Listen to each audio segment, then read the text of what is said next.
ਇੱਕ ਜਿਹੜਾ ਗੈਰ ਮੁਸਲਮ ਹੈ ਉਹ ਉੱਥੇ ਜਾ ਨਹੀਂ ਸਕਦਾ, ਮੱਕੇ ਉੱਥੇ ਪਹੁੰਚ ਨਹੀਂ ਸਕਦਾ। ਕਹਿ ਲਈਏ ਸਿੱਧੇ ਸ਼ਬਦਾਂ ਦੇ ਵਿੱਚ ਇੱਕ ਝੂਠੀ ਗੱਲ ਹੈ, ਮਨ ਘੜਤ ਕਹਾਣੀ ਹੈ ਕਿ ਇੱਕ ਸਿੱਖ ਬੰਦਾ ਜਿਹੜਾ ਹੈ ਉਹ ਮੱਕੇ ਜਾਵੇ। ਤੁਸੀਂ ਕੀ ਕਹਿਣਾ ਚਾਹੋਗੇ? ਸਭ ਤੋਂ ਪਹਿਲਾਂ ਮੈਂ ਆਪ ਜੀ ਨੂੰ ਸਵਾਲ ਪੁੱਛਦਾ ਕਿ ਜਦੋਂ ਗੁਰੂ ਨਾਨਕ ਪਾਤਸ਼ਾਹ ਜੀ ਮੱਕੇ ਮਦੀਨੇ ਗਏ, ਆਪ ਜੀ ਮੌਜੂਦ ਸੀ ਜਾਂ ਮੈਂ ਮੌਜੂਦ ਸੀ?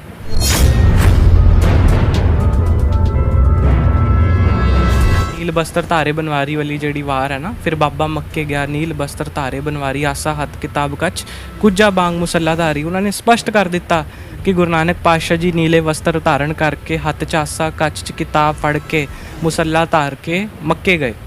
ਲੇਕਿਨ ਭਾਈ ਗੁਰਦਾਸ ਜੀ ਵੀ ਜੋ ਕੁਝ ਲਿਖਿਆ ਉਹ ਗੁਰੂ ਅਰਜਨ ਪਾਤਸ਼ਾਹ ਜੀ ਵੇਲੇ ਲਿਖਿਆ। ਅਸੀਂ ਗੱਲ ਕਰਦੇ ਹਾਂ ਗੁਰੂ ਨਾਨਕ ਪਾਤਸ਼ਾਹ ਜੀ ਦਾ ਇਕਲੌਤਾ ਅੱਖੀ ਡਿੱਠਾ ਹਾਲ।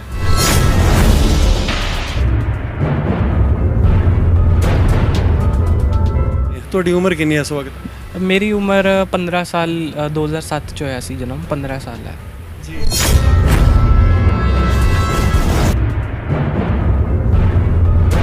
ਜਦੋਂ ਮੱਕੇ ਹੱਜ ਤੇ ਜਾਂਦੇ ਸੀ, ਇੱਕ ਵਾਰੀ ਉਹ ਜਦੋਂ ਰਸਤੇ ਦੇ ਵਿੱਚ ਹੱਜ ਤੇ ਜਾ ਰਿਹਾ ਸੀ, ਉਹ ਸੁਲੇਮਾਨ ਤਖਤ ਦੇ ਪਹਾੜ, ਈਰਾਨ ਤੇ ਇਰਾਕ ਦੇ ਬਾਰਡਰ ਦੇ ਵਿੱਚ ਹੈਗਾ ਸੁਲੇਮਾਨ ਤਖਤ, ਪਹਾੜ ਨੇ ਉੱਥੇ।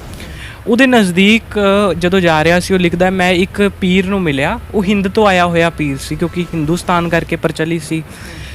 ਹਿੰਦੁਸਤਾਨ ਤੋਂ ਆਇਆ ਹੋਇਆ ਪੀਰ ਹੈ, ਉਹ ਹਿੰਦੀ ਪੀਰ ਹੈ। ਉਹਨੇ ਲਿਖਿਆ ਕਿ ਮੈਂ ਜਾ ਕੇ ਉਸ ਕੋਲ ਬੈਠਾ, ਉਹ ਕੀਰਤਨ ਕਰ ਰਹੇ ਸੀ ਅਤੇ ਮੈਂ ਉੱਥੇ ਜਾ ਕੇ ਜਦੋਂ ਕੀਰਤਨ ਸੁਣਿਆ, ਬੜਾ ਆਨੰਦਮਈ ਕੀਰਤਨ ਸੀ ਉਹਨਾਂ ਦਾ। ਅਤੇ ਮੈਂ ਬੈਠਿਆ, ਜਦੋਂ ਤੁਰਨ ਲੱਗਿਆ ਅਤੇ ਉਹਨੇ ਜਿਹੜਾ ਪੀਰ ਸੀ ਉਹਨੇ ਮੈਨੂੰ ਪੁੱਛਿਆ ਵਾਲਤ ਜ਼ਾਹੋ ਕਿਨ ਹਨ। ਉਹਨੇ ਪਸ਼ਤੋ ਦੇ ਵਿੱਚ ਮੈਨੂੰ ਫਾਰਸੀ ਭਾਸ਼ਾ ਦੇ ਵਿੱਚ ਸਵਾਲ ਕੀਤਾ ਕਿ ਕਿੱਥੇ ਜਾ ਰਹੇ ਹੋ। ਉਹਨੇ ਕਿਹਾ ਕਿ ਮੇਰੀ ਸ਼ਾਮ ਦੀ ਅਸਰ ਦੀ ਨਮਾਜ਼ ਦਾ ਸਮਾਂ ਹੋ ਗਿਆ, ਮੈਂ ਆਪਣੇ ਹਾਜੀ ਭਾਈ ਭੈਣਾਂ ਦੇ ਨਾਲ, ਦੋਸਤਾਂ ਦੇ ਨਾਲ ਮੈਂ ਅਸਰ ਦੀ ਨਮਾਜ਼ ਪੜ੍ਹਨ ਜਾ ਰਿਹਾ।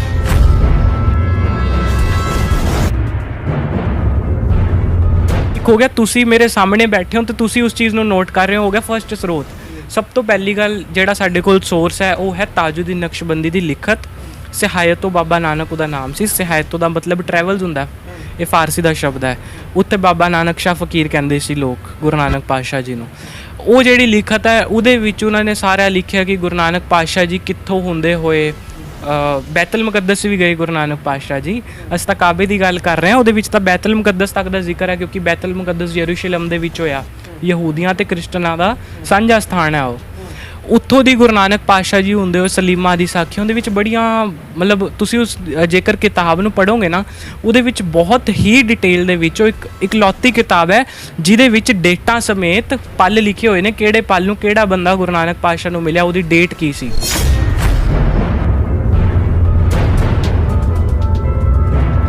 ਲੇਕਿਨ ਉੱਥੋਂ ਦੇ ਲੋਕ ਮੰਨਦੇ ਨੇ ਕਿ ਗੁਰੂ ਨਾਨਕ ਦੀ ਕਾਬੇ ਨੇ ਪਰਿਕਰਮਾ ਕੀਤੀ। ਅਤੇ ਰਹੀ ਗੱਲ ਕਾਬੇ ਦੀ ਪਰਿਕਰਮਾ, ਜਿਹੜੀ ਕਾਬੇ ਨੇ ਪਰਿਕਰਮਾ ਕੀਤੀ, ਇਹ ਪਹਿਲੀ ਵਾਰ ਇਤਿਹਾਸ 'ਚ ਦਰਜ ਨਹੀਂ ਹੋ ਰਿਹਾ। ਇੱਕ ਹਜ਼ਰਤ ਰਾਬੀਆ ਹੋਏ ਨੇ, ਮੁਸਲਮਾਨ ਵੀਰਾਂ ਨੂੰ ਪਤਾ ਹੈ ਜਾਂ ਫਿਰ ਇਤਿਹਾਸਕਾਰਾਂ ਨੂੰ ਵੀ ਇਸ ਬਾਰੇ ਪਤਾ ਹੈ ਕਿ ਹਜ਼ਰਤ ਰਾਬੀਆ ਨੂੰ ਕਾਬਾ ਲੈਣ ਆਇਆ ਸੀ ਖੁਦ ਚੱਲ ਕੇ। ਇਤਿਹਾਸ 'ਚ ਦਰਜ ਹੈ ਸਾਖੀ। ਹਜ਼ਰਤ ਰਾਬੀਆ ਨੂੰ ਕਾਬਾ ਲੈਣ ਆਇਆ ਸੀ, ਇਹ ਗੱਲ ਇਤਿਹਾਸ 'ਚ ਦਰਜ ਹੈ। ਗੁਰੂ ਨਾਨਕ ਪਾਤਸ਼ਾਹ ਜੀ ਵਾਲੀ ਗੱਲ ਹੈ। ਇਹ ਉੱਥੇ ਦਾ ਹੀ ਈਰਾਨ ਅਰਬ ਦਾ ਰਹਿਣ ਵਾਲਾ ਜਿਹੜਾ ਸ਼ਖਸ ਹੈ ਤਾਜੁਦੀਨ, ਇਸ ਨੂੰ ਕੋਟ ਕਰ ਰਿਹਾ। ਦੂਜੀ ਗੱਲ, ਅਸੀਂ ਹੋਰ ਸਰੋਤਾਂ ਵੱਲ ਜਾਈਏ, ਇੱਕ ਉੱਥੇ ਦਾ ਹੀ ਬਹੁਤ ਵੱਡਾ ਨਾਮੀ ਇਤਿਹਾਸਕਾਰ ਵੀ ਲਗਾ ਲਓ, ਉਸਨੇ ਕਿਤਾਬ ਲਿਖੀ, ਉੱਥੇ ਦਾ ਖਵਾਜਾ ਸੀ, ਉਹ ਅਮੀਰੇ ਮੱਕਾ ਵੀ ਕਹਿ ਸਕਦੇ ਹਾਂ, ਖਵਾਜਾ ਜ਼ੈਨੁਲ ਆਬਦੀਨ। ਉਸਨੇ ਕਿਤਾਬ ਲਿਖੀ ਤਵਾਰੀਖ ਅਰਬ। ਹਰੇਕ ਦੇਸ਼ ਦੀ ਵੱਖਰੀ ਤਵਾਰੀਖ ਹੁੰਦੀ ਹੈ, ਤਵਾਰੀਖ ਹਿੰਦੁਸਤਾਨ, ਤਵਾਰੀਖ ਪੰਜਾਬ, ਤਵਾਰੀਖ ਜੰਮੂ ਕਸ਼ਮੀਰ। ਉਹ ਤਵਾਰੀਖ ਅਰਬ ਲਗਭਗ 300 ਪੇਜਾਂ ਦੀ ਕਿਤਾਬ ਹੈ। ਉਹਦੇ ਵਿੱਚ ਇੱਕ ਚੈਪਟਰ ਹੈ ਬਾਬੁਲ ਮੱਕਾ। ਬਾਬੁਲ ਮੱਕਾ ਦੇ ਵਿੱਚ ਉਹਨੇ ਸਾਰਾ ਜ਼ਿਕਰ ਕੀਤਾ ਕਿ ਵੈਸੇ ਤਾਂ ਉਹ ਲਿਖ ਰਿਹਾ ਸੀ ਕਿ ਅਰਬ ਦੀ ਕੀ ਤਵਾਰੀਖ ਹੈ, ਤਵਾਰੀਖ ਤੋਂ ਭਾਵ ਕਿ ਇਤਿਹਾਸ ਦੀ ਜਿਹੜੀਆਂ ਸਾਖੀਆਂ ਨੇ, ਕੀ ਕੁਛ ਉਰੇ ਵਾਪਰਿਆ, ਕਿਹੜੇ ਕਿਹੜੇ ਪੈਗੰਬਰ ਹੋਏ, ਕੀ ਕੁਛ ਹੋਇਆ। ਉਹਦੇ ਵਿੱਚ ਉਹਨੇ ਗੁਰੂ ਨਾਨਕ ਪਾਤਸ਼ਾਹ ਦਾ ਜ਼ਿਕਰ ਕੀਤਾ, ਉਸੇ ਵੇਲੇ ਲਿਖੀ ਹੋਈ ਕਿਤਾਬ। ਉਸ ਤੋਂ ਬਾਅਦ ਇੱਕ ਹੋਰ ਕਿਤਾਬ ਹੈ ਗੁਨੀਅਤ ਉਸਲਾਹੀਨ, ਜਿਹੜੀ ਕਿ ਅਬਦੁਲ ਰਹਿਮਾਨ ਨੇ ਲਿਖੀ। ਅਬਦੁਲ ਰਹਿਮਾਨ ਵੀ ਬਹੁਤ ਵੱਡਾ ਪੀਰ ਸੀ, ਉਸਨੇ ਕਿਤਾਬ ਲਿਖੀ। ਉਸ ਤੋਂ ਬਾਅਦ ਜੇਕਰ ਅਸੀਂ ਗੱਲ ਕਰੀਏ, ਕਿਤਾਬਾਂ ਪੰਜਾਬ 'ਚ ਨਹੀਂ ਪਈਆਂ, ਇਹ ਮਦੀਨੇ ਦੀ ਲਾਇਬ੍ਰੇਰੀ 'ਚ ਪਈਆਂ ਸੀ।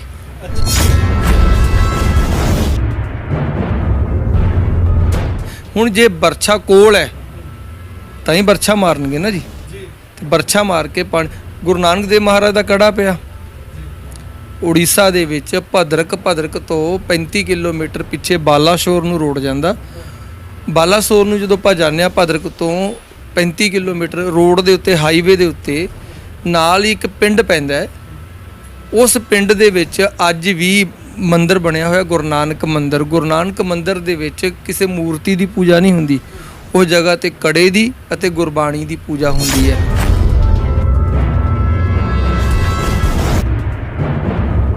ਅੱਜ ਦੇ ਸੰਦਰਭ ਵਿੱਚ ਗੱਲ ਕੀਤੀ ਜਾਵੇ, ਉੱਥੇ ਕੋਈ ਜ਼ਮੀਨ ਹੈ ਵੇ, ਕੋਈ ਗੁਰੂ ਘਰ ਪੁਰਾਣੇ ਹੈਗੇ ਨੇ, ਕੋਈ ਇਤਿਹਾਸ ਹੈਗਾ ਜਿਹੜਾ ਉਸ ਵਕਤ ਤੋਂ ਹੀ ਗੁਰੂ ਨਾਨਕ ਪਾਤਸ਼ਾਹ ਜੀ ਨਾਲ ਜੁੜਿਆ ਹੋਵੇ, ਜਿੱਥੇ ਆਪਾਂ ਅੱਜ ਫਿਰ ਇਹ ਕਹਿ ਸਕੀਏ ਕਿ ਇਹ ਜਿਵੇਂ ਤੁਸੀਂ ਮੱਕੇ ਮਦੀਨੇ ਦੀ ਤੁਸੀਂ ਗੱਲ ਕਰੀ ਹੈ ਕਿ ਉੱਥੇ ਇੱਕ ਰਜਿਸਟਰ ਕਹਿ ਲਈਏ ਲੱਗਿਆ ਹੋਇਆ, ਜਿਹ 'ਚ ਇੱਕ ਡਾਇਰੀ ਹੈ, ਇਹ ਕਹਿ ਸਕਦੇ ਹਾਂ ਪੁਰਾਣੇ ਵੇਲਿਆਂ ਤੋਂ, ਹਾਂ ਉੱਥੋਂ ਦੇ ਲੋਕਾਂ ਨੇ ਲਿਖੀ ਹੈ। ਤੁਸੀਂ ਇਹ ਕਹਿ ਰਹੇ ਹੋ ਕਿ ਪੁਰਾਣੇ ਵਕਤਾਂ ਦੀ ਅੱਜ ਸਬੂਤ ਪਏ ਨੇ, ਤਾਂ ਉੱਥੇ ਕੋਈ ਜ਼ਮੀਨ ਜਾਇਦਾਦ ਵੀ ਹੈ ਗੁਰੂ ਘਰਾਂ ਦੀ, ਜਾਂ ਅੱਜ ਸਿੱਖ ਕੌਮ ਜਿਹੜੀ ਹੈ ਜਾਂ ਸਾਡੀ ਨੇ ਸਾਰੇ ਭਾਈ, ਚਾਹੇ ਉਹ ਮੁਸਲਮਾਨ ਨੇ ਚਾਹੇ ਉਹ ਹਿੰਦੂ ਨੇ ਜਾਂ ਈਸਾਈ ਕਿਉਂ ਨਾ ਹੋਣ, ਜਿਹੜਾ ਕੋਈ ਗੁਰੂ ਨਾਨਕ ਪਾਤਸ਼ਾਹ ਜੀ ਨੂੰ ਪਿਆਰ ਕਰਦਾ ਹੈ, ਤਾਂ ਅੱਜ ਉੱਥੇ ਕੋਈ ਖੋਜ ਕਰਨੀ ਚਾਹੁੰਦਾ ਕਿ ਉਹ ਸੌਖੇ ਮਿਲ ਸਕਦੇ ਨੇ, ਉੱਥੇ ਗੁਰੂ ਘਰ ਹੈਗੇ ਨੇ ਜਾਂ ਜ਼ਮੀਨਾਂ ਹੈਗੀਆਂ ਨੇ ਉਹਨਾਂ ਦੇ ਨਾਮ। ਭਾਈ ਸਿਮਰ ਸਿੰਘ ਦੁਨੀਆ ਦੇ ਸਭ ਤੋਂ ਛੋਟੀ ਉਮਰ ਦਾ ਇਤਿਹਾਸਕਾਰ ਕਹਿ ਸਕਦੇ ਹਾਂ, ਖੋਜਕਾਰ ਕਹਿ ਸਕਦੇ ਹਾਂ। ਉਮਰ ਇਹਨਾਂ ਦੀ ਬਹੁਤ ਛੋਟੀ ਹੈ, ਪਰ ਜਿਹੜੀ ਇਹਨਾਂ ਦੀ ਕੁਦਰਤ ਦੀ ਮਿਹਰਬਾਨੀ ਕਹਿ ਲਈਏ ਕਿ ਵੱਡੇ ਵੱਡੇ ਇਤਿਹਾਸਕਾਰ ਵੀ ਉਹ ਕਿਤੇ ਨਾ ਕਿਤੇ ਜ਼ਰੂਰ ਇਹਨਾਂ ਦੀ ਗੱਲਬਾਤ ਸੁਣਨ ਤੋਂ ਬਾਅਦ ਦੰਦਾਂ ਥੱਲੇ ਉਂਗਲੀ ਜ਼ਰੂਰ ਰੱਖ ਲੈਂਦੇ ਨੇ। ਇੰਨੀ ਛੋਟੀ ਉਮਰ ਦੇ ਵਿੱਚ ਇੰਨੀਆਂ ਵੱਡੀਆਂ ਗੱਲਾਂ ਕਹਿ ਦੇਣੀਆਂ। ਭਾਈ ਸਿਮਰ ਸਿੰਘ ਜੀ, ਭਾਈ ਭਗਵਾਨ ਸਿੰਘ ਜੀ, ਵਾਹਿਗੁਰੂ ਜੀ ਖਾਲਸਾ, ਵਾਹਿਗੁਰੂ ਜੀ ਕਾ ਖਾਲਸਾ, ਵਾਹਿਗੁਰੂ ਜੀ ਕੀ ਫਤਿਹ ਜੀ। ਭਾਈ ਸਿਮਰ ਸਿੰਘ ਜੀ, ਪਹਿਲਾਂ ਮੈਂ ਗੱਲ ਕਰਾਂ, ਤੁਹਾਡਾ ਜਿਹੜਾ ਪਿਛੋਕੜ ਹੈ ਸੈਯਦ ਪਰਿਵਾਰ ਨਾਲ, ਮੁਸਲਿਮ ਧਰਮ ਨਾਲ, ਅੱਜ ਤੁਸੀਂ ਅੰਮ੍ਰਿਤ ਛਕਿਆ ਹੋਇਆ ਹੈ, ਇੱਥੇ ਤੁਹਾਡੇ ਸਤਿਕਾਰਯੋਗ ਪਿਤਾ ਜੀ ਵੀ ਪਹੁੰਚੇ ਹੋਏ ਨੇ, ਆਪਾਂ ਉਹਨਾਂ ਨਾਲ ਵੀ ਮਿਲਾਵਾਂਗੇ, ਸੰਗਤਾਂ ਨੂੰ ਰੂਬਰੂ ਕਰਾਂਗੇ। ਤੁਹਾਨੂੰ ਇੱਕ ਪਹਿਲੇ ਹੀ ਸਵਾਲ ਹੈ ਜਿਹੜਾ ਹਰ ਸਿੱਖ ਕਰਨਾ ਚਾਹੇਗਾ। ਮੱਕੇ ਮਦੀਨੇ ਦੀ ਜਦੋਂ ਗੱਲ ਆਉਂਦੀ ਹੈ, ਗੁਰੂ ਨਾਨਕ ਪਾਤਸ਼ਾਹ ਜੀ ਜਿਨ੍ਹਾਂ ਨੇ ਸਿੱਖ ਪੰਥ ਨੂੰ ਚਲਾਇਆ ਹੈ, ਦੁਨੀਆ ਦੇ ਵਿੱਚ ਅੱਜ ਸਿੱਖ ਕੌਮ ਜਿਹੜੀ ਹੈ ਜਾਣਦੀ ਹੈ ਦੁਨੀਆ ਇਸ ਸਿੱਖ ਕੌਮ ਦੇ ਬਾਰੇ, ਇਤਿਹਾਸ ਬਾਰੇ। ਤੁਸੀਂ ਛੋਟੀ ਉਮਰ ਦੇ ਵਿੱਚ ਹੋ ਕੇ ਵੱਡੀਆਂ ਮੱਲਾਂ ਮਾਰੀਆਂ ਨੇ, ਤੁਹਾਡੇ ਅੱਗੇ ਸਾਡੇ ਵਰਗਿਆਂ ਦਾ ਤਾਂ ਗੱਲ ਕਰਨਾ ਹੀ ਨਹੀਂ ਠੀਕ ਲੱਗਦਾ ਹੈ। ਸਿੰਘ ਸਾਹਿਬ ਦੱਸੋ, ਜਿਹੜੀ ਮੱਕੇ ਮਦੀਨੇ ਦੀ ਮੱਕਾ ਘੁਮਾਇਆ ਬਾਬੇ ਨਾਨਕ ਨੇ, ਇਹ ਕਿਸ ਤਰ੍ਹਾਂ ਦੀ ਹੈ? ਸੁਣਨ ਦੇ ਵਿੱਚ ਨਹੀਂ ਆਉਂਦੀ। ਕਹਿੰਦੇ ਇੱਕ ਜਿਹੜਾ ਗੈਰ ਮੁਸਲਮ ਹੈ ਉਹ ਉੱਥੇ ਜਾ ਨਹੀਂ ਸਕਦਾ, ਮੱਕੇ ਉੱਥੇ ਪਹੁੰਚ ਨਹੀਂ ਸਕਦਾ। ਕਹਿ ਲਈਏ ਸਿੱਧੇ ਸ਼ਬਦਾਂ ਦੇ ਵਿੱਚ ਕਿ ਝੂਠੀ ਗੱਲ ਹੈ, ਮਨ ਘੜਤ ਕਹਾਣੀ ਹੈ ਕਿ ਇੱਕ ਸਿੱਖ ਬੰਦਾ ਜਿਹੜਾ ਹੈ ਉਹ ਮੱਕੇ ਜਾਵੇ। ਤੁਸੀਂ ਕੀ ਕਹਿਣਾ ਚਾਹੋਗੇ? ਸਭ ਤੋਂ ਪਹਿਲਾਂ ਮੈਂ ਆਪ ਜੀ ਨੂੰ ਸਵਾਲ ਪੁੱਛਦਾ ਕਿ ਜਦੋਂ ਗੁਰੂ ਨਾਨਕ ਪਾਤਸ਼ਾਹ ਜੀ ਮੱਕੇ ਮਦੀਨੇ ਗਏ, ਆਪ ਜੀ ਮੌਜੂਦ ਸੀ ਜਾਂ ਮੈਂ ਮੌਜੂਦ ਸੀ ਉੱਥੇ? ਮੈਂ ਜਾਂ ਆਪ ਜੀ ਕੋਈ ਜਾਂ ਫਿਰ ਸੰਗਤ ਵਿੱਚੋਂ ਕੋਈ ਮੌਜੂਦ ਸੀ? ਬਿਲਕੁਲ ਨਹੀਂ ਜੀ, ਬਿਲਕੁਲ ਨਹੀਂ ਮੌਜੂਦ। ਇਹਦਾ ਸਾਡੇ ਕੋਲ ਉੱਥੇ ਕੀ ਵਾਰਤਾਲਾਪ ਹੋਈ ਆ, ਉੱਥੇ ਕੀ ਕੁਝ ਘਟਨਾਕ੍ਰਮ ਵਾਪਰਿਆ, ਇਹਦਾ ਸਭ ਤੋਂ ਪਹਿਲਾਂ ਆਪਾਂ ਇੱਕ ਇਤਿਹਾਸਕਾਰ ਹੋਣ ਦੇ ਨਾਤੇ ਮੈਂ ਸਰੋਤਾਂ 'ਤੇ ਜਾਵਾਂਗਾ ਕਿ ਸਾਨੂੰ ਇਹ ਜਾਣਕਾਰੀ ਕਿੱਥੋਂ ਮਿਲਦੀ ਹੈ ਮੱਕੇ ਮਦੀਨੇ ਵਾਲੀ, ਕਿਉਂਕਿ ਅਕਸਰ ਹੀ ਅਸੀਂ ਇਹਨਾਂ ਗੱਲਾਂ ਨੂੰ ਸੀਨੇ ਬਸੀਨੇ ਜਾਂ ਫਿਰ ਜਨਮ ਸਾਖੀਆਂ ਦੇ ਵਿੱਚ ਪੜ੍ਹਦੇ ਆ ਰਹੇ ਹਾਂ। ਜਦ ਭਾਈ ਗੁਰਦਾਸ ਜੀ ਦੀ ਵਾਰਾਂ ਇਹਦਾ ਸਭ ਤੋਂ ਵੱਧ ਸਟੀਕ ਪ੍ਰੂਫ ਨੇ।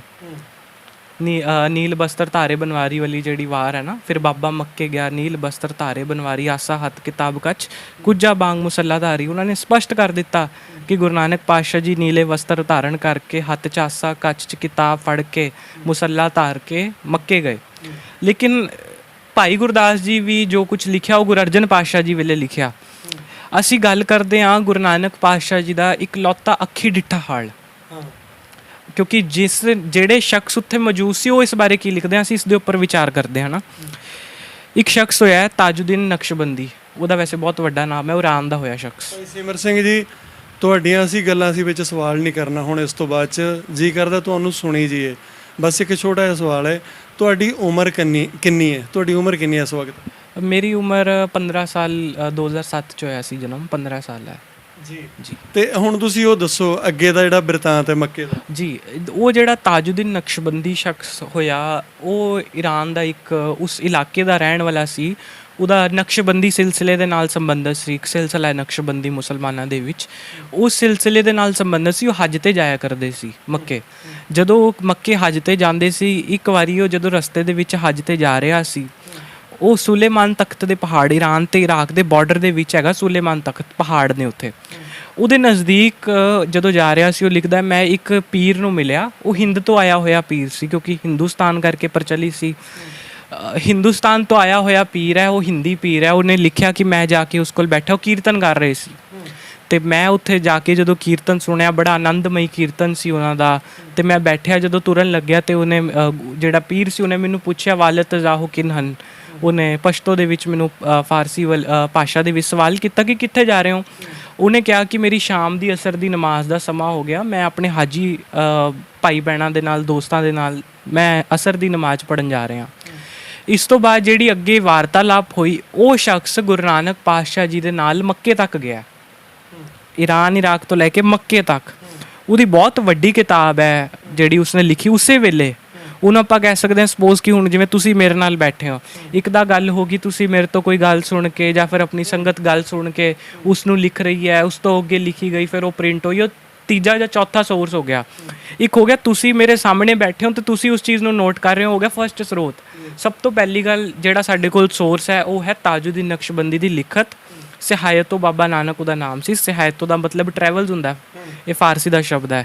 ਉੱਥੇ ਬਾਬਾ ਨਾਨਕ ਸ਼ਾਹ ਫਕੀਰ ਕਹਿੰਦੇ ਸੀ ਲੋਕ ਗੁਰੂ ਨਾਨਕ ਪਾਤਸ਼ਾਹ ਜੀ ਨੂੰ। ਉਹ ਜਿਹੜੀ ਲਿਖਤ ਹੈ ਉਹਦੇ ਵਿੱਚ ਉਹਨਾਂ ਨੇ ਸਾਰਾ ਲਿਖਿਆ ਕਿ ਗੁਰੂ ਨਾਨਕ ਪਾਤਸ਼ਾਹ ਜੀ ਕਿੱਥੋਂ ਹੁੰਦੇ ਹੋਏ ਬੈਤਲ ਮੁਕੱਦਸ ਵੀ ਗਏ ਗੁਰੂ ਨਾਨਕ ਪਾਤਸ਼ਾਹ ਜੀ। ਅਸੀਂ ਤਾਂ ਕਾਬੇ ਦੀ ਗੱਲ ਕਰ ਰਹੇ ਹਾਂ, ਉਹਦੇ ਵਿੱਚ ਤਾਂ ਬੈਤਲ ਮੁਕੱਦਸ ਤੱਕ ਦਾ ਜ਼ਿਕਰ ਹੈ ਕਿਉਂਕਿ ਬੈਤਲ ਮੁਕੱਦਸ ਯਰੂਸ਼ਲਮ ਦੇ ਵਿੱਚ ਹੋਇਆ, ਯਹੂਦੀਆਂ ਤੇ ਕ੍ਰਿਸਚਨਾਂ ਦਾ ਸਾਂਝਾ ਸਥਾਨ ਹੈ ਉਹ। ਉੱਥੋਂ ਦੀ ਗੁਰੂ ਨਾਨਕ ਪਾਤਸ਼ਾਹ ਜੀ ਹੁੰਦੇ ਹੋਏ ਸਲੀਮਾ ਦੀ ਸਾਖੀਆਂ ਦੇ ਵਿੱਚ ਬੜੀਆਂ, ਮਤਲਬ ਤੁਸੀਂ ਉਸ ਜੇਕਰ ਕਿਤਾਬ ਨੂੰ ਪੜ੍ਹੋਗੇ ਨਾ, ਉਹਦੇ ਵਿੱਚ ਬਹੁਤ ਹੀ ਡਿਟੇਲ ਦੇ ਵਿੱਚ ਉਹ ਇੱਕ ਇਕਲੌਤੀ ਕਿਤਾਬ ਹੈ ਜਿਹਦੇ ਵਿੱਚ ਡੇਟਾਂ ਸਮੇਤ ਪਲ ਲਿਖੇ ਹੋਏ ਨੇ, ਕਿਹੜੇ ਪਲ ਨੂੰ ਕਿਹੜਾ ਬੰਦਾ ਗੁਰੂ ਨਾਨਕ ਪਾਤਸ਼ਾਹ ਨੂੰ ਮਿਲਿਆ, ਉਹਦੀ ਡੇਟ ਕੀ ਸੀ।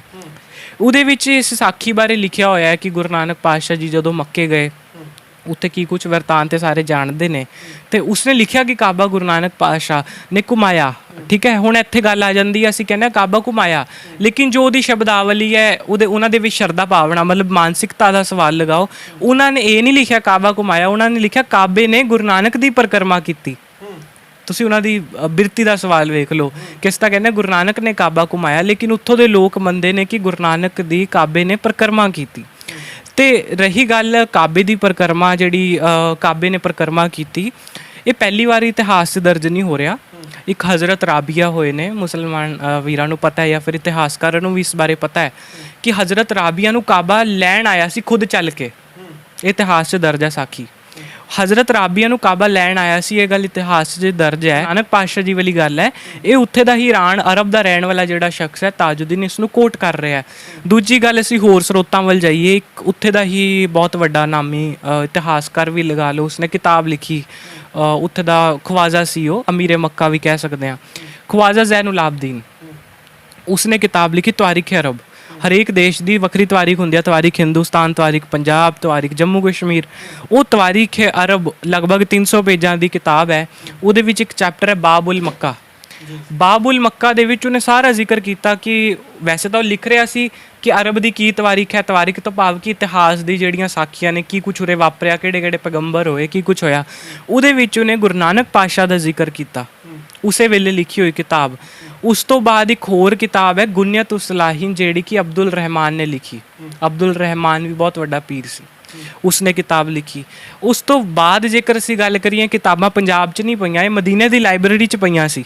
ਅੱਛਾ, ਇਹ ਮਦੀਨੇ ਦੀ ਲਾਇਬ੍ਰੇਰੀ 'ਚ ਪਈਆਂ ਸੀ। ਹੁਣ ਦੀ ਵੀ ਗੱਲ ਕਰੀ, ਹੁਣੇ ਮਿਲ ਜਾਣਗੀਆਂ ਤੇ ਮਦੀਨੇ ਦੀ ਲਾਇਬ੍ਰੇਰੀ ਦੇ ਵਿੱਚ ਪਈਆਂ ਸੀ। ਤੇ ਤੁਸੀਂ ਸਵਾਲ ਕੀਤਾ ਕਿ ਨਾਨ ਮੁਸਲਿਮ ਨਹੀਂ ਜਾ ਸਕਦਾ ਮੱਕੇ, ਤੇ ਫਿਰ ਉਹ ਆਈਆਂ ਕਿੱਧਰੋਂ ਸਾਡੇ ਕੋਲ ਕਿਤਾਬਾਂ, ਤੇ ਉਹਦੇ ਨਾਲ ਮੇਰਾ ਕੀ ਸੰਪਰਕ ਹੈ ਕਿ ਮੈਂ ਕਿਉਂ ਇਸ ਵੱਲ ਰੁਝਾਨ ਰੱਖਦਾ। ਇੱਕ ਤੁਸੀਂ ਕਿਹਾ ਸੀ ਮੁਸਲਮਾਨ ਪਰਿਵਾਰ ਦੇ ਨਾਲ, ਸੈਯਦ ਪਰਿਵਾਰ ਦੇ ਨਾਲ ਸੰਬੰਧਿਤ, ਸਾਰਿਆਂ ਨੂੰ ਪਤਾ ਕਿ ਸੈਯਦ ਮੁਹੰਮਦ ਸਾਹਿਬ ਹਜ਼ਰਤ ਅਲੀ ਸਾਹਿਬ 'ਚੋਂ ਚੱਲੀ ਹੋਈ ਜਿਹੜੀ ਕੁੱਲ ਚੱਲੀ ਆ ਰਹੀ ਹੈ, ਹਸਨ ਤੇ ਹੁਸੈਨ ਜਿਹੜੇ ਉਹਨਾਂ ਦੇ ਦੋ ਸਪੁੱਤਰ ਹੋਏ, ਉਹਨਾਂ ਦੇ ਅੱਗੇ ਵੰਸ਼ ਚੱਲੀ ਜਿਹੜੀ, ਇਹ ਹੁਸੈਨ ਦੇ ਨਾਲ ਪਰਿਵਾਰ ਸੰਬੰਧਿਤ ਸੀ। ਜਿਹੜਾ ਪਰਿਵਾਰ, ਜਦੋਂ ਅਸੀਂ ਪੜ੍ਹਦੇ ਹਾਂ ਇਤਿਹਾਸ ਦੇ ਵਿੱਚ, ਇੱਕ ਕਿਤਾਬ ਹੈ ਬਚਿੱਤਰ ਸਿੰਘ ਬਚਨ ਗੁਜਰ ਖਾਨੀ ਜੀ ਦੀ, ਗੁਰੂ ਗੋਬਿੰਦ ਸਿੰਘ ਜੀ ਦਾ ਬੁਰਹਾਨਪੁਰ ਦਾ ਸਫ਼ਰ। ਉਹਦੇ ਅੰਤ ਦੇ ਵਿੱਚ ਛੋਟੀ ਜਿਹੀ ਕਿਤਾਬ ਅਸ਼ੋਕ ਨਗਰ ਤੋਂ ਛਪੀ ਹੈ, ਉਹਦੇ ਵਿੱਚ ਉਹਨਾਂ ਨੇ ਜ਼ਿਕਰ ਕੀਤਾ ਸਾਰਾ ਕਿ ਕਿਵੇਂ ਜਿਹੜਾ ਉਹ ਪਰਿਵਾਰ ਹੈ ਉਹ ਜੰਮੂ ਕਸ਼ਮੀਰ 'ਚ ਆਇਆ। ਕਸ਼ਮੀਰ 'ਚ ਮੀਰਪੁਰ ਨਾਮ ਦਾ ਇੱਕ ਇਲਾਕਾ ਹੈ, ਉੱਥੇ ਰਹਿ ਕੇ ਉਹਨਾਂ ਨੇ ਰਿਆਸਤ ਕਾਇਮ ਕੀਤੀ। ਉਹ ਰਿਆਸਤ ਕਾਇਮ ਕਰਨ ਤੋਂ ਬਾਅਦ ਜਿਹੜਾ ਉੱਥੇ ਦਾ, ਅੱਜ ਵੀ ਉੱਥੇ ਨਾ ਮਹਿਲ ਸੁਸ਼ੋਭਿਤ ਹੈ, ਇੱਕ ਬਹੁਤ ਵੱਡਾ ਮਹਿਲ ਬਣਿਆ ਪਿਆ। ਉਹਦਾ ਮਹਿਲ ਦੇ ਨਾਮ ਪੀਰ ਬਾਕਰ ਅਲੀ ਸ਼ਾਹ ਦੇ ਨਾਮ ਦੇ ਨਾਲ ਸੰਬੰਧਿਤ ਹੈ। ਪੀਰ ਬਾਕਰ ਅਲੀ ਸ਼ਾਹ ਦਾ ਪੋਤਾ ਹੋਇਆ ਸੈਯਦ ਮੁਸ਼ਤਾਕ ਹੁਸੈਨ ਸ਼ਾਹ। ਸੈਯਦ ਮੁਸ਼ਤਾਕ ਹੁਸੈਨ ਸ਼ਾਹ ਦੇ ਜਿਹੜੇ ਵਾਲਿਦ ਸਨ ਉਹ ਮੈਜਿਸਟ੍ਰੇਟ ਸਨ, ਕਹਿਣ ਤੋਂ ਭਾਵ ਹਾਈ ਕਮਿਸ਼ਨਰ ਸਨ ਉਹਨਾਂ ਦੀ ਡੋਗਰਿਆਂ ਦੇ ਰਾਜ ਵੇਲੇ, ਕਿਉਂਕਿ ਉਸ ਵੇਲੇ ਡੋਗਰਿਆਂ ਦਾ ਰਾਜ ਆ ਚੁੱਕਿਆ ਸੀ। ਮੈਂ ਗੱਲ ਕਰ ਰਿਹਾ 1927 ਦੇ ਲਗਭਗ ਦੀ। 1927 ਦੇ ਵਿੱਚ ਸੈਯਦ ਮੁਸ਼ਤਾਕ ਹੁਸੈਨ ਸ਼ਾਹ ਤੇ ਇਹਨਾਂ ਦੇ ਪਿਤਾ ਇੱਕ ਸ਼ਾਹੀ ਜੱਥੇ ਨੂੰ ਲੈ ਕੇ ਹੱਜ ਤੇ ਜਾਂਦੇ ਨੇ, ਹੱਜ ਕਰਦੇ ਨੇ, ਸਾਰਾ ਜੱਥਾ ਵਾਪਸ ਆ ਜਾਂਦਾ ਹੈ। ਸੈਯਦ ਮੁਸ਼ਤਾਕ ਹੁਸੈਨ ਸ਼ਾਹ ਖੁਦ ਮਦੀਨੇ ਚਲੇ ਜਾਂਦੇ ਨੇ। ਇਹਨਾਂ ਦੇ ਫਾਦਰ ਸਾਹਿਬ ਕਹਿੰਦੇ ਸੀ ਕਿ ਮੈਂ ਚਾਹੁੰਦਾ ਕਿ ਤੁਸੀਂ ਆਪਣੀ ਜਿਹੜੀ ਉੱਚ ਤਾਲੀਮ ਹੈ ਉਹ ਮਦੀਨੇ ਤੋਂ ਹਾਸਲ ਕਰੋ। ਉਹ ਮਦੀਨੇ ਤੋਂ ਹਾਸਲ ਕਰ ਰਹੇ ਸੀ ਤੇ ਜਦੋਂ ਉੱਥੇ ਲਾਇਬ੍ਰੇਰੀ ਦੇ ਵਿੱਚ ਸੈਯਦ ਮੁਸ਼ਤਾਕ ਹੁਸੈਨ ਸ਼ਾਹ ਉਹ ਕਿਤਾਬਾਂ ਪੜ੍ਹ ਰਹੇ ਸੀ ਇਸਲਾਮ ਦੀਆਂ, ਉਹਦੇ ਵਿੱਚ ਉਹਨਾਂ ਨੂੰ ਇਹ 3 ਕਿਤਾਬਾਂ ਪੜ੍ਹਨ ਨੂੰ ਮਿਲੀਆਂ। ਉਹ ਕਿਤਾਬਾਂ ਨੂੰ ਪੜ੍ਹ ਕੇ ਉਹ ਬੜਾ ਪ੍ਰਭਾਵਿਤ ਹੋਇਆ। ਉਹ ਕਹਿੰਦੇ ਜੀ ਵੀ ਇਹ ਗੁਰੂ ਨਾਨਕ ਤਾਂ ਸਾਡੇ ਪੰਜਾਬ ਵਾਲੇ ਇਲਾਕੇ ਦਾ ਹੋਇਆ, ਉਰੇ ਕਿਵੇਂ? ਤੇ ਉਹਨਾਂ ਦੀ ਪਿਤਾ ਦੇ ਨਾਲ ਵਾਰਤਾਲਾਪ ਹੋਈ। ਪਿਤਾ ਨੇ ਇੱਥੋਂ ਤੱਕ ਕਹਿਤਾ ਕਿ ਉਹ ਕਾਫਰ ਸੀ ਕਿਉਂਕਿ ਅਗਲੇ ਮੁਸਲਮਾਨ ਸੀ, ਓਬਵੀਅਸਲੀ ਉਹ ਸ਼ਾਹੀ ਪਰਿਵਾਰ ਦੇ ਨਾਲ ਉਹਨਾਂ ਦੇ ਸੰਬੰਧਿਤ ਸਨ। ਲੇਕਿਨ ਨਹੀਂ, ਉਹ ਕਹਿੰਦੇ ਮੈਂ ਪੜ੍ਹਿਆ ਕਿਉਂਕਿ ਉਹਦੇ ਵਿੱਚ ਇੱਕ ਬਹੁਤ ਵੱਡੀ ਸਾਖੀ ਸੀ 360 ਸਵਾਲ ਦੀ, ਕਾਜ਼ੀ ਰੁਕਨਦੀਨ ਦੀ। ਉਹ ਖੈਰ ਵੱਖਰਾ ਵਿਸ਼ਾ ਹੈ। ਉਹਦੇ ਵਿੱਚ ਜਦੋਂ ਉਹਨਾਂ ਨੇ ਪੜ੍ਹੀ ਤੇ ਉਹਨਾਂ ਨੇ ਲਗਭਗ ਬਹੁਤ ਸਾਰੇ ਅਸਥਾਨਾਂ ਦੀ ਖੋਜ ਕੀਤੀ, ਮੱਕੇ ਮਦੀਨੇ ਵਾਲੇ ਏਰੀਏ 'ਚ, ਕਰਬਲਾ, ਈਰਾਨ, ਇਰਾਕ, ਠੀਕ ਹੈ ਨਾ। ਅਸੀਂ ਇਤਿਹਾਸ ਵੀ ਪੜ੍ਹਦੇ ਹਾਂ ਕਿ ਜਦੋਂ ਮਹਾਰਾਜਾ ਦਲੀਪ ਸਿੰਘ ਅਦਨ ਵਾਲੇ ਪਾਸੇ ਗਏ ਤੇ ਅੰਮ੍ਰਿਤ ਛਕਾ ਕੇ ਉੱਥੋਂ ਤੋਰ ਦਿੱਤਾ ਸੀ। ਮਤਲਬ ਉਹ ਸਾਰਾ ਅਰਬ ਦਾ ਖਿੱਤਾ ਆਉਂਦਾ ਲਗਭਗ ਉਸ ਵਾਲੇ ਏਰੀਏ ਦਾ। ਉੱਥੇ ਉਹਨਾਂ ਨੇ ਲਗਭਗ 59 ਅਸਥਾਨਾਂ ਦੀ ਖੋਜ ਕੀਤੀ। ਉਹ 59 ਅਸਥਾਨਾਂ ਦੀ ਜਿਹੜੀ ਖੋਜ ਸੀ ਉਹਦੀ ਕੋਟਿੰਗ ਬਚਿੱਤਰ ਸਿੰਘ ਬੱਜਨ ਗੁਜਰਖਾਨੀ ਜੀ ਨੇ ਵੀ ਕਿਤਾਬ 'ਚ ਕੀਤੀ ਹੈ। ਅਕਾਲੀ ਮੋਰਚਾ ਤੇ ਚੱਬਰ ਨਰੈਣ ਸਿੰਘ ਜੀ ਦੀ, ਸਰਦਾਰ ਨਰੈਣ ਸਿੰਘ ਨੇ ਛਾਪੀ ਹੈ ਕਿਤਾਬ, ਸ਼੍ਰੋਮਣੀ ਕਮੇਟੀ ਵੱਲੋਂ ਛਪੀ ਸੀ। ਉਹਦੇ ਵਿੱਚ ਵੀ ਉਸ ਚੀਜ਼ ਦਾ ਜ਼ਿਕਰ ਹੈ। ਭਾਵ ਕਿ ਉਹ ਜਦੋਂ ਆਏ ਤੇ ਉਹ ਵਾਪਸ ਆ ਗਏ ਮੀਰਪੁਰ ਵਾਪਸ ਆਉਣ ਤੋਂ ਬਾਅਦ ਉਹ ਸਿੱਖੀ, ਉਹਨਾਂ ਨੇ ਪੂਰੇ ਸਾਰੇ ਧਰਮਾਂ ਦੀ ਗਿਆਨ ਕੀਤਾ। ਇਹ ਨਹੀਂ ਹੈ ਕਿ ਸਿਰਫ ਇੱਕ ਕਿਤਾਬ ਨੂੰ ਪੜ੍ਹ ਕੇ ਪ੍ਰਭਾਵਿਤ ਹੋ ਛੱਡੇ, ਉਹਨਾਂ ਨੇ ਸਾਰੇ ਧਰਮਾਂ ਦਾ ਗਿਆਨ ਕੀਤਾ ਤੇ ਬਾਅਦ ਦੇ ਵਿੱਚ ਕਿਹਾ ਸਰਵੋਤਮ ਜਿਹੜਾ ਸਿਧਾਂਤ ਉਹ ਸਿੱਖੀ ਹੈ। ਬਾਅਦ ਦੇ ਵਿੱਚ ਡੇਰਾ ਸਾਹਿਬ ਲਾਹੌਰ ਗੁਰੂ ਅਰਜਨ ਪਾਤਸ਼ਾਹ ਜੀ ਦਾ ਸ਼ਹੀਦੀ ਅਸਥਾਨ ਹੈ ਜਿਹੜਾ, ਉੱਥੋਂ ਅੰਮ੍ਰਿਤ ਛਕ ਕੇ ਸਿੰਘ ਸੱਜ ਜਾਂਦੇ ਨੇ ਆਪਣੇ ਪਰਿਵਾਰ ਸਮੇਤ ਤੇ ਉਹਨਾਂ ਦਾ ਨਾਮ ਪਿਆ ਸੈਯਦ ਪ੍ਰਿਥੀਪਾਲ ਸਿੰਘ, ਜਿਹੜੇ ਮੇਰੇ ਪੜਦਾਦਾ ਜੀ ਸਨ। ਮਤਲਬ ਉਹ ਓਰੀਜਨਲ ਡਾਇਰੀ ਆਈ ਵਿਟਨੈਸ ਉੱਥੋਂ ਲੈ ਕੇ ਆਏ ਸੀ ਮਦੀਨੇ ਤੋਂ, ਜਿਹੜੀ ਇਕਲੌਤਾ ਸਬੂਤ ਹੈ ਸਾਡੇ ਕੋਲ ਕਿ ਗੁਰੂ ਨਾਨਕ ਪਾਤਸ਼ਾਹ ਜੀ ਮੱਕੇ ਦੇ ਮਦੀਨੇ ਦੀ ਜੋ ਵੀ ਫੇਰੀ ਹੋਈ ਅਰਬ ਦੀ, ਉਹ ਉਸਦੇ ਵਿੱਚ ਕੋਟ ਕੀਤੀ ਗਈ ਹੈ। ਉਹ ਬੜੀ ਵੱਡੀ ਵਾਰਤਾਲਾਪ ਹੈ। ਵੈਸੇ ਜਿਹੜੀ ਤੁਹਾਡੇ ਵਡੇਰਿਆਂ ਦੁਆਰਾ ਜਿਹੜੀ ਉਹ ਪੁਸਤਕ ਸੀ ਜਾਂ ਉਸ ਦੇ ਵਿੱਚੋਂ ਕੋਈ ਇਤਿਹਾਸਕ ਚੀਜ਼ ਜਿਹੜੀ ਹੁਣ ਵੀ ਮਿਲ ਸਕਦੀਆਂ? ਜੀ ਉੱਥੇ ਉਹਨਾਂ ਨੇ ਲਿਖਿਆ ਬਹੁਤ ਕੁਝ ਜਿਹੜਾ ਉਸ ਕਿਤਾਬ ਦੇ ਵਿੱਚ ਸਾਰਾ ਇਤਿਹਾਸ ਕਿ ਅੱਜ ਕੀ ਉੱਥੇ ਮੌਜੂਦ ਹੈ। ਲੇਕਿਨ ਸ਼ਾਇਦ ਕਿਸੇ ਸਿੱਖ ਜਥੇਬੰਦੀ ਨੇ ਜਾਂ ਫਿਰ ਉਹਨਾਂ ਚੀਜ਼ਾਂ ਨੇ ਪੜਦਾਦਾ ਜੀ ਵੇਲੇ ਕੋਸ਼ਿਸ਼ ਹੀ ਨਹੀਂ ਕੀਤੀ ਕਿ ਉਸ ਕਿਤਾਬ ਨੂੰ ਛਪਵਾਇਆ ਜਾਵੇ। ਤੇ ਵੈਸੇ ਤਾਂ ਉਹ ਕਿਤਾਬ ਦੇ ਵਿੱਚ ਜੋ ਕੁਝ ਕੋਟਿੰਗਸ ਕੀਤੀਆਂ ਹੁਣ ਵੈਸੇ ਛਪ ਚੁੱਕੀ, ਉਹਦਾ ਸੰਪੂਰਨ ਵਰਜ਼ਨ ਆਉਣਾ ਬਾਕੀ ਹੈ, ਲੇਕਿਨ ਉਹ ਬਹੁਤ ਹੱਦ ਤੱਕ ਛਪ ਚੁੱਕੀ ਕਿਉਂਕਿ ਉਹਦੇ ਵਿੱਚ ਜਿਹੜੇ 360 ਸਵਾਲ ਨੇ ਕਾਜ਼ੀ ਰੁਕਨਦੀਨ ਦੇ ਨਾਲ, ਉਹ ਬੜੇ ਮਾਇਨੇ ਰੱਖਦੇ ਨੇ ਉਹਦੇ ਵਿੱਚ। 360 ਸਵਾਲ ਗੁਰੂ ਨਾਨਕ ਪਾਤਸ਼ਾਹ ਜੀ ਦੇ ਨੇ, ਉਹਨਾਂ ਦੇ ਆਪਸ 'ਚ ਵਾਰਤਾਲਾਪ ਹੈ ਜਾਂ ਹੋਰਾਂ ਦੀ ਵਿੱਚ? ਮੈਂ ਤੁਹਾਨੂੰ ਦੱਸਦਾ, ਉੱਥੇ ਜਿਹੜੇ ਉੱਥੇ ਪੀਰ ਸੀ ਕਾਜ਼ੀਆਂ ਦੇ ਨਾਲ, ਜਦੋਂ ਇਹ ਕਾਜ਼ੀ ਰੁਕਨਦੀਨ ਉੱਥੇ ਦਾ ਜਿਹੜਾ ਕਾਜ਼ੀ ਸੀ, ਜਦੋਂ ਰਿਪੋਰਟ ਹੋਈ ਕਈ ਸਰੋਤਾਂ 'ਚ ਨਾ ਜੀਵਨ ਵੀ ਆਇਆ, ਜਿਉਨ ਵੀ ਆਇਆ, ਜਿਹਨੇ ਕਾਬੇ ਦੇ ਕੋਲ ਪੈਰ ਪਕੜ ਕੇ ਘਸੀਟਿਆ। ਵੈਸੇ ਉਹਦਾ ਨਾਮ ਜੀਵਨ ਆ ਰਿਹਾ ਹੈ ਸਿਹਾਇਤ ਤੋਂ ਬਾਬਾ ਨਾਨਕ 'ਚ। ਉਹ ਜਦੋਂ ਕਾਜ਼ੀ ਨੂੰ ਰਿਪੋਰਟ ਹੋਈ, ਕਾਜ਼ੀ 150 ਬੰਦੇ ਨਾਲ ਲੈ ਕੇ ਆਇਆ। 150 ਬੰਦੇ ਆਏ ਕਿ ਅਸੀਂ ਉਸ ਕਾਫਰ ਨੂੰ ਮਾਰਾਂਗੇ ਜਿਹਨੇ ਕਾਬੇ ਵੱਲ ਪੈਰ ਕੀਤੇ। 150 ਬੰਦੇ ਜਿਹੜੇ ਲਗਭਗ ਉੱਥੇ ਕਾਊਂਟਿੰਗ ਲਿਖੀ ਹੈ ਸਿਹਾਇਤ ਤੋਂ ਬਾਬਾ, ਉਹ ਪਿੱਛੇ ਰੁਕ ਗਏ। ਤੇ ਕਾਜ਼ੀ ਜਦੋਂ ਆਇਆ ਸਭ ਤੋਂ ਪਹਿਲਾਂ ਉਸਨੇ ਸਲਾਮ ਅਰਜ਼ ਕੀਤੀ, ਅਸਲਾਮ ਅਲੈਕੁਮ। ਗੁਰੂ ਨਾਨਕ ਪਾਤਸ਼ਾਹ ਨੇ ਉਹਦੇ ਜਵਾਬ 'ਚ ਕਿਹਾ ਗੁਰ ਬਰ ਅਕਾਲ। ਇਹ ਉਸ ਕਿਤਾਬ ਦੀ ਕੋਟਿੰਗ ਹੈ। ਉਸੇ ਵੇਲੇ ਅੱਜ ਤੋਂ ਲਗਭਗ 537 ਸਾਲ ਪਹਿਲਾਂ ਸ਼ਾਇਦ ਕੁਛ ਇਸੇ ਤਰਕ ਦੇ, ਉਹਦੇ ਵਿੱਚ ਲਿਖਿਆ ਹੋਇਆ ਹੈ ਕਿ ਗੁਰੂ ਨਾਨਕ ਪਾਤਸ਼ਾਹ ਜੀ ਨੇ ਗੁਰ ਬਰ ਅਕਾਲ, ਸਤਿ ਸ਼੍ਰੀ ਅਕਾਲ, ਕਾਜ਼ੀ ਰੁਕਨਦੀਨ ਨੂੰ ਜਵਾਬ ਦਿੱਤਾ। ਕਾਜ਼ੀ ਰੁਕਨਦੀਨ ਨੇ ਕਿਹਾ ਕਿ ਤੁਹਾਡਾ ਮਜ਼ਹਬ ਕੀ ਹੈ? ਫੁਲੱਲਾ ਇਲਾਹੂ ਮਜ਼ਹਬ ਕਿ ਤੁਮ ਕਿਆ ਮਜ਼ਹਬ ਰੱਖਤੇ ਹੋ? ਗੁਰੂ ਨਾਨਕ ਪਾਤਸ਼ਾਹ ਨੇ ਕਿਹਾ ਅਬਦੁੱਲਾ ਇਲਾਹੂ ਮਜ਼ਹਬ, ਮੇਰਾ ਧਰਮ ਇਨਸਾਨੀਅਤ ਹੈ, ਪੰਜ ਤੱਤ ਦਾ ਪੁਤਲਾ ਨਾਨਕ ਮੇਰਾ ਨਾਮ। ਮੈਂ ਉਸ ਅਕਾਲ ਪੁਰਖ ਦੀ ਸਿੱਖੀ ਸਿਧਾਂਤਾਂ ਨਾਲ ਸਾਰਿਆਂ ਨੂੰ ਜੋੜਨ ਲਈ ਆਇਆ। ਉਸ ਤੋਂ ਅੱਗੇ 360 ਸਵਾਲਾਂ ਦੀ ਜਿਹੜੀ ਗੂੜੀ ਗੋਸ਼ਟ ਹੈ, ਵਾਰਤਾਲਾਪ ਹੈ, ਉਹ ਗੁਰੂ ਨਾਨਕ ਪਾਤਸ਼ਾਹ ਦੀ ਕਾਜ਼ੀ ਰੁਕਨਦੀਨ ਤੇ ਉੱਥੇ ਦੇ ਪੀਰਾਂ ਦੇ ਨਾਲ ਹੋਈ। ਜੀ ਸਿਮਰ ਸਿੰਘ, ਗੱਲ ਕੀਤੀ ਜਾਵੇ ਸੈਯਦ ਦੀ, ਸੰਖੇਪ 'ਚ ਇਹ ਵੀ ਦੱਸੋ ਸੈਯਦ ਦਾ ਕੀ ਮਤਲਬ ਹੈ? ਵੈਸੇ ਸੈਯਦ ਦਾ ਮਤਲਬ ਜੇਕਰ ਅਸੀਂ ਅਰਬੀ 'ਚ ਵੇਖੀਏ ਉਹ ਸਰਦਾਰ ਹੈ, ਸ਼ਬਦੀ ਅਰਥ ਵੇਖੀਏ।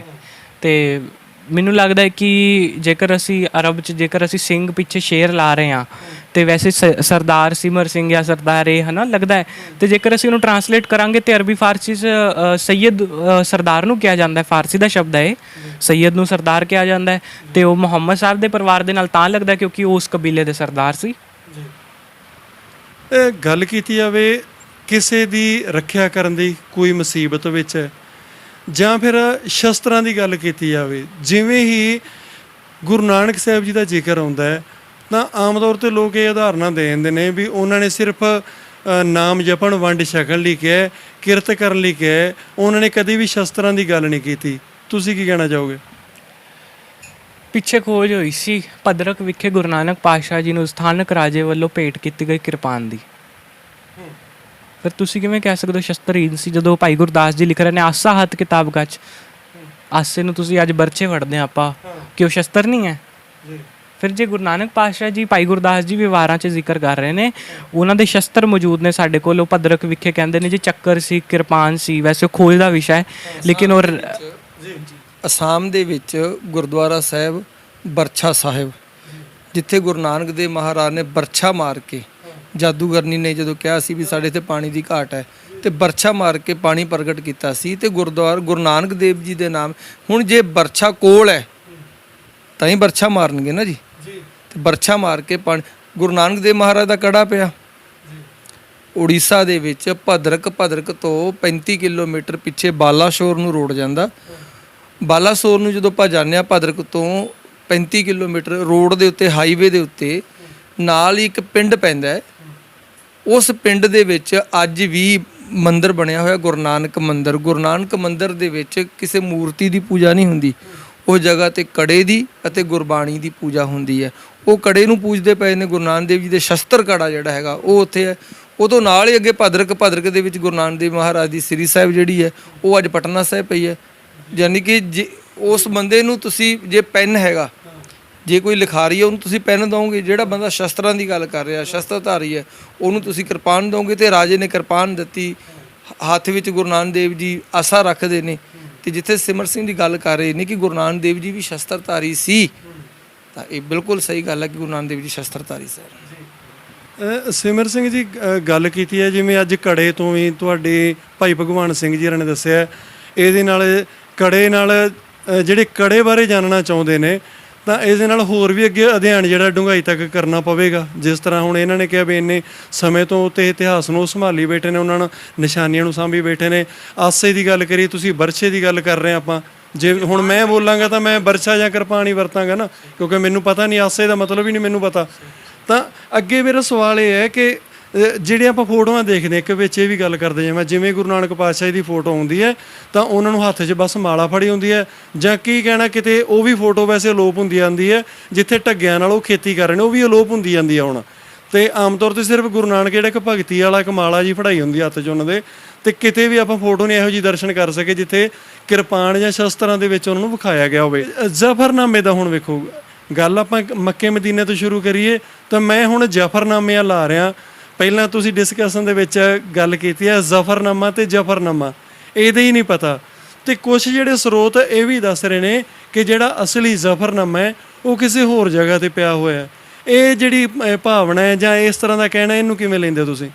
ਵੇਖੋ, ਇਹ ਬਹੁਤ ਵੱਡੀ ਖੋਜ ਦਾ ਵਿਸ਼ਾ ਹੈ, ਕਿਉਂਕਿ ਸਿੱਧੇ ਤੌਰ ਤੇ ਕਹਿ ਦੇਣਾ ਜੀ ਜ਼ਫਰਨਾਮਾ ਜਿਹੜਾ ਜ਼ਫਰਨਾਮਾ ਸਾਡੇ ਕੋਲ ਪਿਆ ਉਹ ਜਾਲੀ ਹੈ, ਇਹ ਸੱਤ ਨਹੀਂ ਹੈ। ਵੈਸੇ ਇਹ ਖੋਜ ਦਾ ਬਹੁਤ ਵੱਡਾ ਵਿਸ਼ਾ ਹੈ ਕਿ ਜ਼ਫਰਨਾਮਾ ਓਰੀਜਨਲ ਹੈ ਜਾਂ ਨਹੀਂ। ਵੈਸੇ ਤਾਂ ਓਰੀਜਨਲ ਜਿਹੜਾ ਸਾਡੇ ਕੋਲ ਪਿਆ ਓਰੀਜਨਲ ਹੈ, ਲੇਕਿਨ ਉਹਦੀ ਸ਼ਬਦਾਵਲੀ ਫਰਕ ਪਤਾ ਨਹੀਂ ਇਹ ਕਿਹੜੇ ਸਰੋਤ ਤੋਂ ਤੁਸੀਂ ਜ਼ਿਕਰ ਕਰ ਰਹੇ ਹੋ, ਕਿਉਂਕਿ ਮੈਂ ਇਹੋ ਜਿਹਾ ਅਜੇ ਤੱਕ ਕੋਈ ਸਰੋਤ ਨਹੀਂ ਵੇਖਿਆ ਜਿਹਦੇ ਵਿੱਚ ਇਹ ਲਿਖਿਆ ਹੋਵੇ, ਭਾਵੇਂ ਉਹ ਫਾਰਸੀ ਦਾ ਹੋਵੇ, ਭਾਵੇਂ ਉਰਦੂ ਦਾ ਹੋਵੇ, ਭਾਵੇਂ ਇੰਗਲਿਸ਼ ਦਾ, ਭਾਵੇਂ ਪੰਜਾਬੀ ਦਾ, ਜਿਹਦੇ ਵਿੱਚ ਲਿਖਿਆ ਹੋਵੇ ਜ਼ਫਰਨਾਮਾ।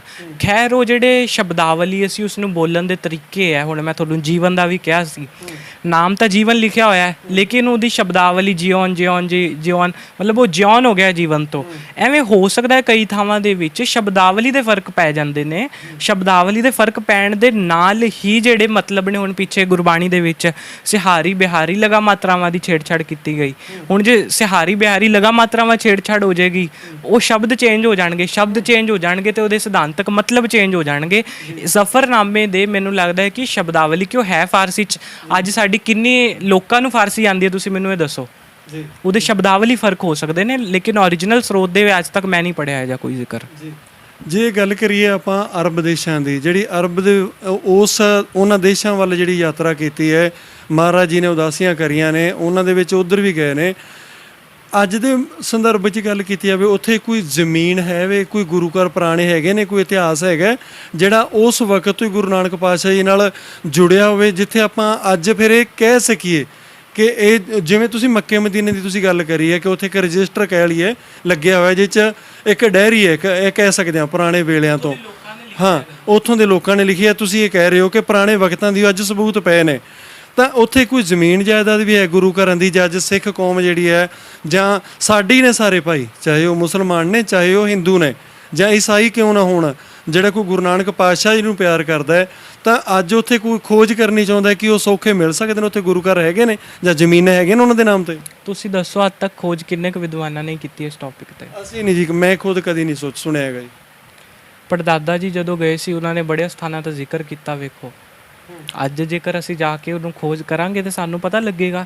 ਮੈਂ ਪੜਦਾਦਾ ਜੀ ਦੀ ਗੱਲ ਕੋਟ ਕਰਾਂ ਤੇ ਆਬਵੀਅਸਲੀ ਹੈਗੀਆਂ ਉੱਥੇ ਅਸਥਾਨ ਨੇਗੇ, ਗੁਰੂ ਸਾਹਿਬ ਦੇ ਪੜਦਾਦਾ ਜੀ ਨੇ ਜ਼ਿਕਰ ਕੀਤੇ ਨੇ ਕਈ ਅਸਥਾਨਾਂ ਦਾ।